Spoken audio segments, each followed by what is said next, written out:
What is going on, snooker fans? Welcome back to the channel. And with the snooker season still in a bit of a hiatus and no snooker to actually review, I'm really having to scrape the barrel this week for video ideas. For this, I'm going to do a tried and tested method of building my best snooker player. And for here, I've got 8 different categories, from long potting to break building to safety play, and choose who I think is the best player in each category. The only rule to this game is that you can only select the same player once. So for multiple people, you would probably want to put O'Sullivan down for at least 5 or 6 of these, but you can only select him for one. And that's the only rule to this game. For me, I'm in a generation that I didn't see, the 80s or the 90s. So there's probably players that I'm not going to select that a lot of you viewers would select. That's purely based on the generation I was born into, and I can only really make this video based on players that I've actually seen. So there may be players that I don't select that some of you think should be selected, but do let me know in the comments below who your players would be. And without further ado, let's go straight into it. And the first category here is long potting, and for me, I've put Shaun Murphy down as my player for this category. Potentially not the best long potter in the history of the game, you could argue, and I'd probably agree. The only reason I put Shaun here is there's a couple of other players who may have won this category who I think are stronger elsewhere. But Shaun Murphy is a fantastic long potter, a fantastic single ball potter. He always has been. That's what his game has always been based around. If you look back at not only his 2005 World Championship win, but pretty much every tournament he's ever won, or any tournament he's ever done well in, it's been based on his long game functioning properly. As soon as he starts knocking in sort of 7, 8 out of 10 long balls, you know you're in trouble. The only criticism Shaun's got is that he's never really developed a tactical game, which has prevented him from perhaps winning more titles. But when his long game is on it, it is incredible, and he is so difficult to stop. I think one of his finest, or perhaps his finest performance ever, was the 2015 Masters. The long balls he potted in that tournament was incredible, and by potting them on a regular basis, he blew away players like Selby, Robertson, Mark Allen, Stephen Maguire with absolute ease. And if the long game isn't functioning, then he becomes very beatable.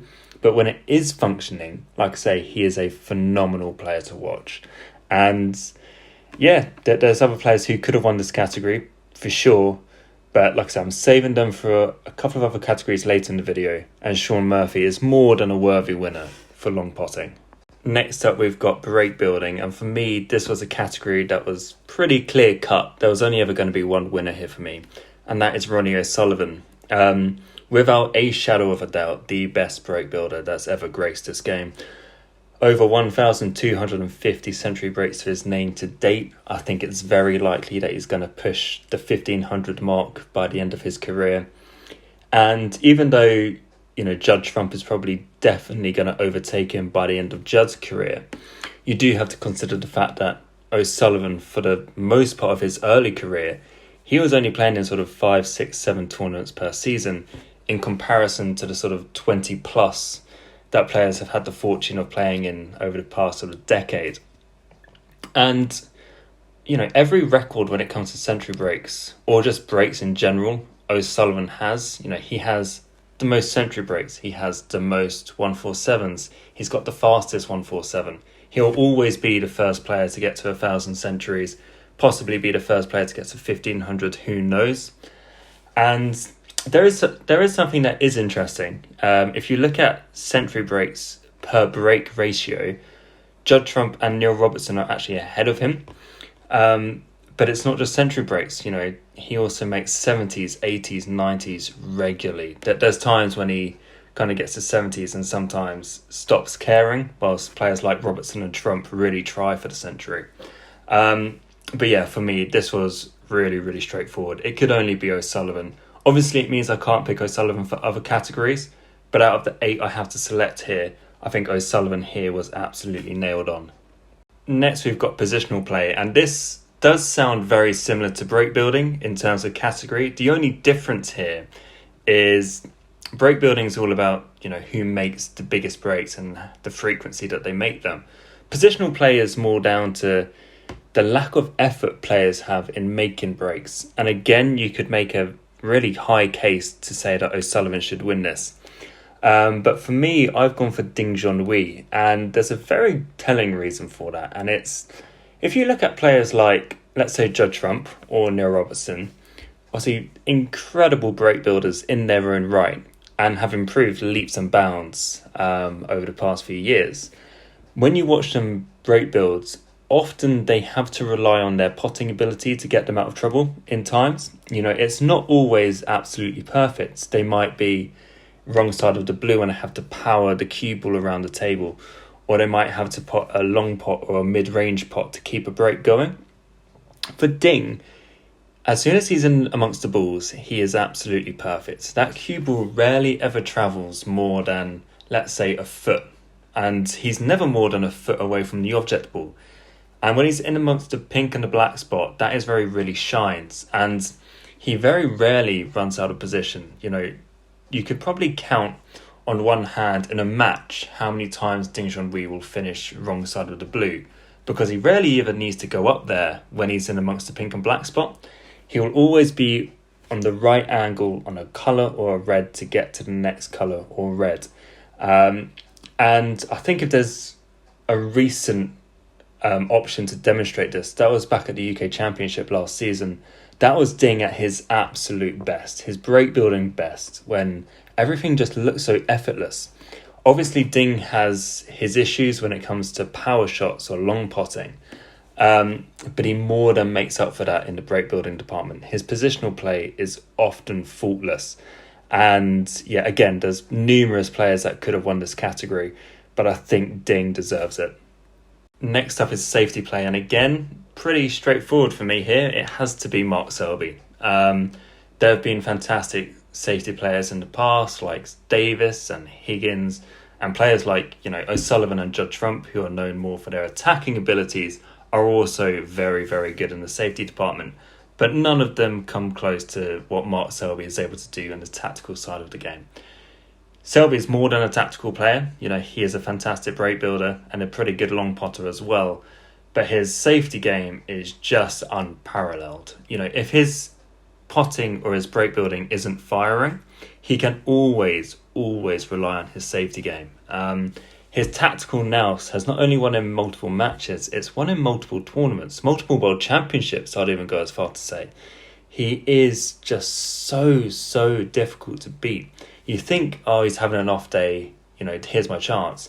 And then suddenly you're glued to the bolt cushion every time you get to the table because his safety is perfect every single time. When I talk about safety, I'm not also talking about just safety shots in general. I'm talking about, laying snookers, escaping snookers, and just all-round match play. He is the toughest player I've personally ever seen play the sport. I know people may bring players like Davis and Higgins into the question as well. But 4 world titles, the reason that he's got that many is because his safety game is so solid. He's absolute granite. And yeah, for me, there was only ever going to be one player to win this, and that is Mark Selby. The next category is cue action, and it's Neil Robertson here. You didn't think I'd go a whole video without mentioning my boy, did you? And yeah, this is completely justified. I think Neil is a player that you could arguably put down for the long potting category. But in terms of cue action, I don't think it gets much more textbook than what Robertson has. He goes through the ball dead straight every single time, to the point that it becomes confusing when you see him miss, because he's hitting the cue ball as straight as possible. The only reason he can ever really miss long pots is because he's probably putting unwanted side on. And then when he's in amongst the balls, you never really feel like he's going to miss, just because you're so confident that he's going to keep repeating the same perfect cue action. And what he's got, and I mean, I've tried to replicate it myself multiple times, and I do think if you're looking for a player to replicate a cue action on, Robertson's probably perfect. You're never going to be able to replicate someone like O'Sullivan's, because O'Sullivan's is very natural. Judd Trump is very unique to himself. Mark Selby, very unique. Sean Murphy is another player who has a fantastic cue action as well, as do players like Dave Gilbert, Ali Carter. But Neil, everything about it is absolutely perfect. When he's on the shot, he doesn't move. His head doesn't move. No part of his body moves. It's only his elbow that moves on his cue arm. And he's so repetitive. I think that's something that I really focus on as well, just being not just a fan of Neil Robertson, a fan of the sport. I really analyse cue actions. And Neil, every single shot, he does the exact same thing. He's got this thing where he walks into the shot from quite a distance back because he's quite tall. He's got the perfect stance. He's got a really, really good grip. And then, his repetition in the way he sort of feathers the cue ball is the same. Okay, if it's a really easy shot, he'll probably feather the cue ball a couple of times. But on most shots, he's got this sort of 4 or 5 feathers, then a really smooth pullback, and then a really fast acceleration through the cue ball. He very rarely de-accelerates. He really loves to punch the balls in. Just in terms of textbook cue actions, I really don't think you'll ever find anyone better than Neil Robertson. Cue power now, and this is Judd Trump. It has to be Judd Trump. I know there are players who have fantastic cue power, like Sean Murphy, Neil Robertson, even going back to sort of players like Jimmy White, Alex Higgins. No one can do what Judd Trump can do on a snooker table. Even I think Hendry said in commentary before, when Judd Trump played a ridiculous sort of positional shot, he said, not even O'Sullivan can do this. And it's completely right. Judd Trump can make the cue ball do things. The way he manipulates it around the table, you almost get confused watching it, because most shots that get played, if you're a snooker fan, whether you've played the game or not, you've watched enough snooker to be like, oh, okay, I know where they've hit the cue ball for that to happen. There are genuinely some shots Judd Trump plays, and you're just there in disbelief. You're thinking, what on earth has he done to make that happen? When he sort of really lets loose towards the end of frames, when he's sort of clearing up the colours, those are some of the finest sights in sport. I mean, that green that he potted against Barry Hawkins a couple of years ago at the German Masters was possibly the shot that I've had on repeat the most. I remember when it was played and my jaw was on the floor, and then World Snooker posted it on, I think, Instagram, and I just watched it again and again and again, and I was like, my God, that is unbelievable. And it's something he's always possessed. He's possessed it since a junior, when he was making a name for himself in the early 2000s. But if somehow it's getting more ridiculous. I remember players sort of like Sean Murphy, Neil Robertson, they really showcased their cue power at the start of their careers, but then they really sort of honed it back a little bit. Judd Trump doesn't do that. He's all about the flair. Some of the shots, like I say, he plays are ridiculous. And again, this is a category that could only be won by one player, and that is Judd Trump. We've got Temperament now, and this was a really difficult category to choose from, because I think there are so many good players that are blessed with unbelievable temperaments. And what that means is a player that kind of keeps very level-headed during a match. I think snooker is arguably the most frustrating sport in the world, particularly because when your opponent's at the table, you have absolutely no control on what happens. You're just sat in your seat hoping that you get a chance. And that is why snooker is so unique, because every other sport, every other team sport or individual sport, you're always going to have another chance. In golf, you always play the same amount of holes. In darts, you might always have another 3 darts to go for. Snooker, once you've played your shot, it's out of your hands. And what separates, the really fantastic players and the good players is being really strong mentally. And it's something that all the top boys possess. And it's really difficult to choose here, but I've chosen Mark Williams. I think he's so ridiculously calm. Whether he actually is calm inside, I don't know. But he never shows anything. He never gives anything away on his face or his body language. I remember watching him win the 2018 World Championship, and it was just an absolute masterclass, because his previous World Championships had come slightly too early for me. I really started watching the sport in sort of 2006, 2007. So I never really watched him in that kind of pomp. But watching him recently, it really is a joy because, like I say, he never gives anything away in his face. He never sort of punches the table in frustration. He might jokingly do it. But he's so calm. He's got incredible bottle. And yeah, there's so many players worthy of winning this award, or winning this category, I should say. But for me, I'm definitely going to go for Mark Williams. Last but not least, I've got the best all-rounder. And this is essentially the best player in all of the 7 categories combined. You know, which player is the best all-rounder in the sport? And here I've gone for John Higgins. So often is John regarded as a fantastic safety player, and of course he is. You know, if it wasn't for Selby, Higgins could easily have won that category. But he's just so fantastic in every other aspect. You know, in terms of break building, well, he's the 2nd highest century break maker. I know Judd Trump will probably overtake him in the next couple of months, but at the moment, he is there and on course to make 1,000 centuries. He's 2nd in the all-time 147 makers with 13 to his name, only 2 behind O'Sullivan. You know, just a fantastic break builder on top of his tactical game.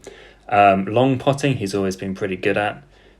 Temperament, fantastic. The only real slight blemish, I'd say, is he doesn't really possess too much cue power. But you'd let that slide because every other part of his game functions so well. It's why he's been so successful. You know, his 4 world championships and multiple other titles isn't purely based on safety game. He can obliterate players. There was a tournament a few years ago where he won it, and I think he dropped something like 7 frames in the entire tournament, and that included dismantling O'Sullivan in the final as well. When he's on it, he can bulldoze anyone.